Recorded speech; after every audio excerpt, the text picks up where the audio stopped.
wait. This I agree with you, that going and hunting a lion just to stop it eating a deer or something is extreme. I totally agree with you. But what I'm saying is that this is something, wait a minute, this is something that is nature that you see. Kill an animal for dinner, to have compassion for yourself, but not to have compassion for others. How does that work? No, because I said, To live your life in a pure way. look here. If you think compassion is just not killing animals, if you think that is the only thing, That's an element. okay, that's an animal. It doesn't mean that you don't kill. Look, if someone wanted to survive, if someone wanted food, and the only thing that they could eat. But that's another extremity. Hold on, Sam. Here. I can go Okay. and walk So are you buy saying? a banana. Hold I don't have on. to Are go you and- saying in a case of exception, would you be willing to kill an animal? It's a know, matter of life and death. Yeah, in Would you be willing to kill an extremes, animal? yes. Okay. So in those extremes, you're okay to kill an animal. Okay, that's fine because that's fine. Look, if you have decided to live your life as a vegan or plant-based diet, then that's up to you. Yes. If you were a Muslim, you would be allowed to do that. It will not be considered as haram or anything. Yeah, I know, yes, there's a few. that's fine if you wanted to live. But you see, in the eyes of God, one day when you will die. I don't know if you believe, you're an agnostic. I don't know if you believe. What do you believe? What do you believe would happen to you after you die? I don't think, I normally try to live in the moment. I try and be as present as possible. I don't think a month in advance, 10 years in advance. No, that's fine. I But don't think about when I die, I think about today, and here I am now in the past. that's fine. Even if you don't think about dying, the thought does come to you many times. No, not at all, no. Because Has anyone died in your family? Of course, yeah. Have you been to their funeral? I have, yes. And you never thought of death at that time? You think of death, but it's presented to you. So you did think of death? But if you go out in search of death, it's a very morbid way. No. It's you're just, hold on, Sam. You're just ignoring the reality. That's all you're doing there. I'm not ignoring You think you can just ignore reality? No, but there's a difference between ignoring reality and being present. I'm not saying you think about death all the time. Never said that. That would be morbid, yes. But what I'm saying is that I've probably thought about death more today, based on the conversations that I've had with people here, than I ever have in my entire life, funerals included. Yeah. Because I wake up in the morning, I go for a coffee on Edgware Road, and I sit and I think, what am I going to do today? How am I going to live my life today? How am I going to be an honest person today? How am I going to look after myself today and try and be as positive as I can be today? I don't think, death. When you travel. Funeral. Hold on. When you travel, do you pack everything on the same night you're traveling, or do you make an arrangement before? No, I normally do it on the night. I'm like last minute checking everything in my bag. What about booking your tickets? You do the same night as well? Yeah, well, It'd be very silly if you did that. yeah, So anyway, look. What I'm saying is that when you travel, you make an effort. you make a plan. Yeah, you make a plan. You can't plan for death because you never know when it's going to Why you can actually? You can plan for that, and that is what. No, but you can plan for death if you're religious.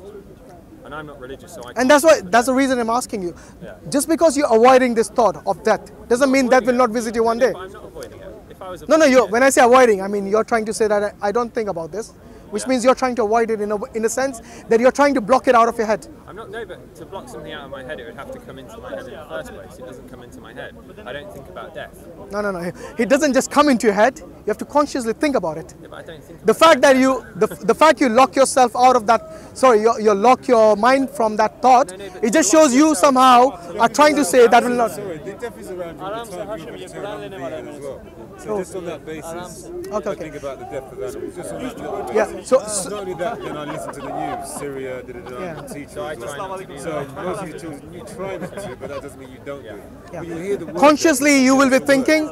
Sorry, subconsciously you might be thinking about it. Maybe you not want to say If I it. was to go around planning for my death, and if all I thought about was death, then how would I ever? No, I'm not asking you're you. paying to a pension, you might have life insurance. These are Very good points actually, my friend. You have a mortgage, these are all things. A mortgage. Yeah. A mortgage in itself, a mortgage translated as a death pledge. Well, naturally, but sometimes you might have a mortgage, you might have a pension. You know what I mean? So you'll never have a mortgage. I will never have a mortgage. No. How will you have a house? I'm in no debt. I'll save money and I'll buy one. What if you can't save enough to buy one? Here, you're probably This is it. What if? It's all a big. It is, but you see, when you as a human being, yes, these thoughts of what if do come to you. I don't think anyone is immune to these questions. Maybe you should try and be more present. Maybe you should. I am. Thinking, what if? I am, but I also like to plan ahead. Because there is one thing, look, there is one thing which is certain, regardless of whether you're a believer in God or not, death. No one can deny this. Okay? So I would rather prepare for something that is definite than to prepare for something that might be or maybe or if or something. Okay, let me ask you this question. The same, I don't know if you heard the question I asked that gentleman earlier. Yes? Let's say you die and there really is God and oh my God, it's important. No, but because like I said, that is something which is definite. I went for a run yesterday. It was great. It was like 11 degrees, you know, nice and clear. I really enjoyed myself. Yeah, none of that you'll be thinking about when you're on your deathbed. Let's talk about death again. No, but next subject. Hold on. The reason I'm asking you about that is because one day we will have to face it. Yeah, I know you're afraid of it. I'm not afraid of it. Well, I think you're trying to avoid it for a reason. I'm not afraid of death. Then let's talk about it, shall we? Let's talk about it. Why always talk about Does it make you sad? No, not at all. Okay, let's talk about it then. So, let's say if there is a life after death, yes, and there really is a God, and there will be consequences for what you did in this life, yes, I'm an honest person. then how have you prepared for it? By living my life in an honest and pure way. Yeah, but that's not what God would consider as. Wait. Remember I said if there is a God, and God says that is not the way I expected you to live your life. No, but that is not how God expected you to live your life because you believe in God. I don't believe in God. No, but He asked you. I am my own God. Wait. Remember, this is a hypothetical question for you. Yes. Because one day when you realize there is a God and you realize I was a nobody, I was a speck of dust. But what if there's not a God? I'll come to that as well. No problem. Okay. But okay, you want to go with that first? That's fine. Let's say there is no God. No God. Let's say there is no life after death. Okay, you die, you go to become dust, and you become ashes. That's it. And now in my head, I'm thinking about what I'm going to have for dinner. Sam. Sorry. Let's say this. Let's say this. Yeah. Let's say this has happened, and there's no God, no life after death, and that is the end of it. That's it. Yeah. Have you or I lost anything? No, not at all. No. Okay. Now the converse of that. I've had this conversation 3 times today. Yeah. I know what you're So gonna say. the converse of that. What do you? Because I've led my life not by, because of your God. Okay. So Sam, the converse of that. How have you prepared for that? I'm not prepared for it at all. Okay. So So you want for to. the rest of eternity. So you want to take that gamble for the rest of eternity. Well, Is that a logical and rational thing to do? I think For a person who would rather not use NHS and take there this. are elements of your life that I believe to be very impure. How? Like what? Do you know my life? Well, you said that you eat meat, so So eating meat is impure. How? because you're killing a sentient being. A being? Yeah, you're killing something. You're killing a live animal. Have you taken vaccination? No, I haven't actually. You have never. Do you inhale bacteria that gets killed in your stomach? Everybody inhales bacteria. You know there's actually an extreme sect. Wait. Sam. There is actually an extreme sect of Buddhism who cover the face so that no germs go inside that. And you know why? Because they don't want even the germs to die. But they don't realize that when they eat food, when they consume, yes, there is obviously going to be somehow. That's not an excuse for that. For something that you cannot avoid, to say, okay, well, you can't avoid that, so why not? No, you can, because they're taking precautions for that. They are taking precautions for that. So would you? So you know you. Somebody who thinks he is so pure, it's a bit hypocritical that you do that and you turn a blind eye to it. You've got no, hold on. This rule. Pure. When you say pure, and we're just going to turn a blind eye to it. And not no. I do not consider killing animals like sheep and cows for food. Put there for you to eat. Hear me out. Just like it is put there for the lions and tigers to eat, it is also put here for me to eat, whether you like it or not. Why do you think we have got the incisors? Huh? Why? Because Allah gave them incisors. No, you tell me. You don't believe in Allah. You don't believe in Allah. I don't know. You don't know. Well, it is natural, isn't it? You don't know. The fact that your guts can actually consume. Wait. The fact that. Wait. Sam. The fact that you have got a body which is able to not only consume meat, but is able to digest meat, shows you that your body was made to eat. Sorry, it's not. Yeah, sure. By the way, I'm not forcing you guys to eat meat if you don't want to. It's entirely up to you. But you guys are telling us off for eating meat. But you tell people off for drinking and stuff. Alhamdulillah, I'm a Muslim, yes. So as a Muslim, you cannot eat pork. My point. I cannot eat pork, no. But by your logic, you're able But if you want to eat pork, that's entirely up to you. So why don't you? Because my religion, in the Quran, Allah has told us we cannot eat certain things and drink certain things. By the way, I'm not allowed to eat the carcass of animals. I'm not allowed to consume blood either. There are many things, not just pork. Your logic is that if you can digest it, it's alright to eat it, right? No, that's actually a fair point. That's a fair point. But hold on. There are many things that I can also digest and ingest. For example, alcohol. Yes? But many people still drink. But hold on. But hold on. But hold on. No, I don't actually. I have salt. Yes. So what I'm saying is that there are many things in your life that people do drink, do smoke. Yes, even if you're not a smoker, you're a passive smoker. There are many things in your life which you do, whether you like it or not.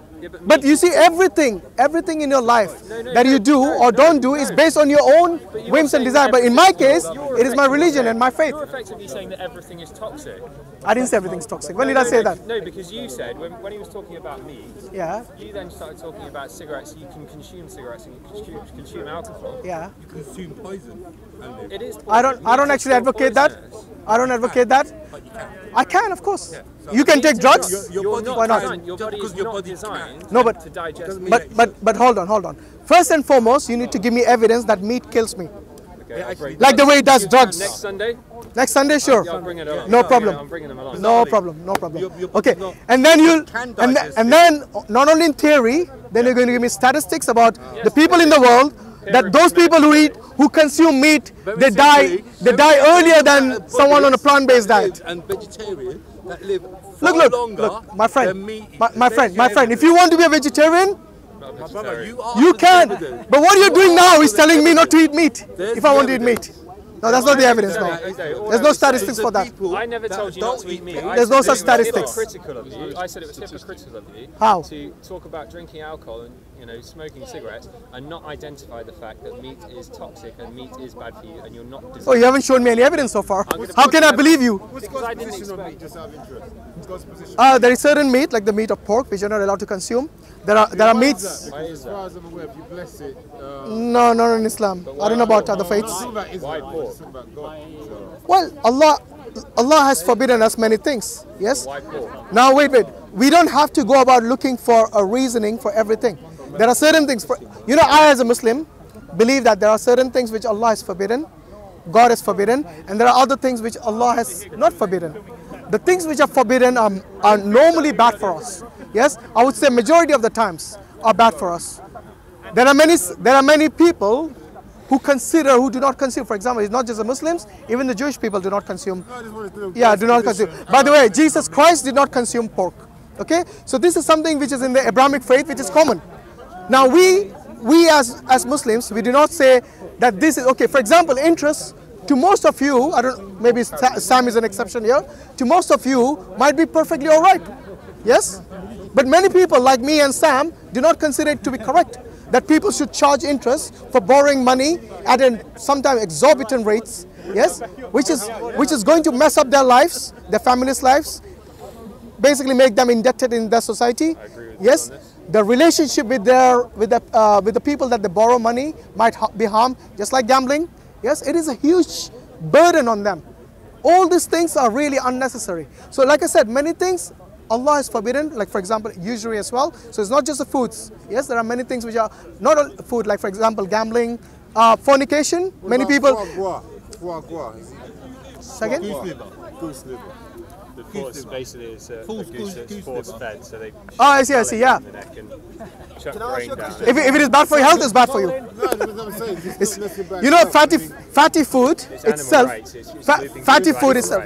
I think that is wrong. To harm an animal, other than basically trying to kill it in us human. I know it might. Might not be settling for you.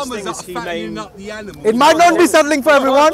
I totally understand. I totally understand. There's no humane way of killing anything or anybody. That's your opinion? No, it's not my. That's your opinion. There's no humane way of killing. If I slit your throat, it would go, okay, well it's quick.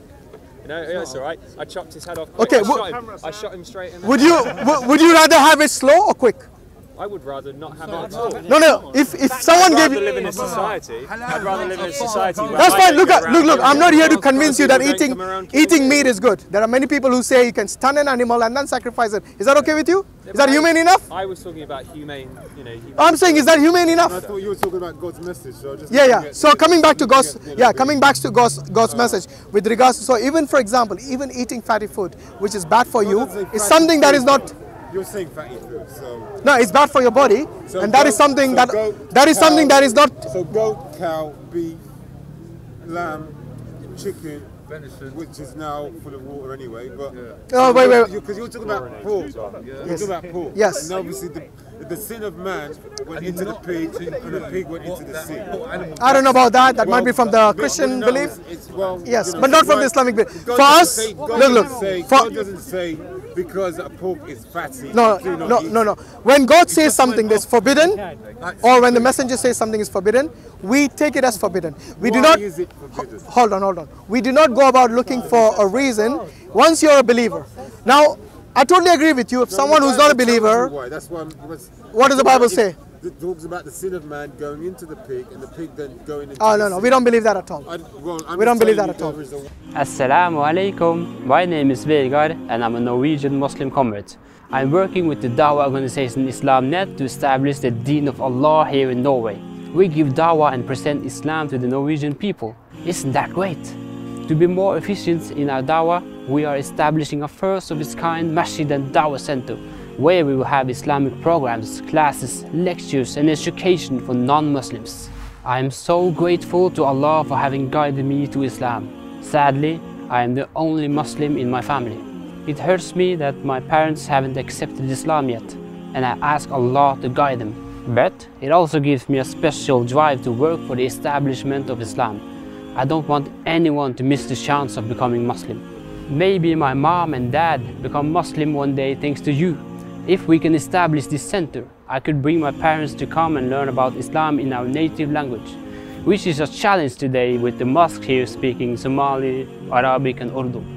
The Prophet ﷺ said that the Muslims are like one body. If you can feel my pain, would you please help me relieve it? You are now my new family. Click the link and donate to establish this masjid and share in the reward for the message of Islam reaching the corners of Norway.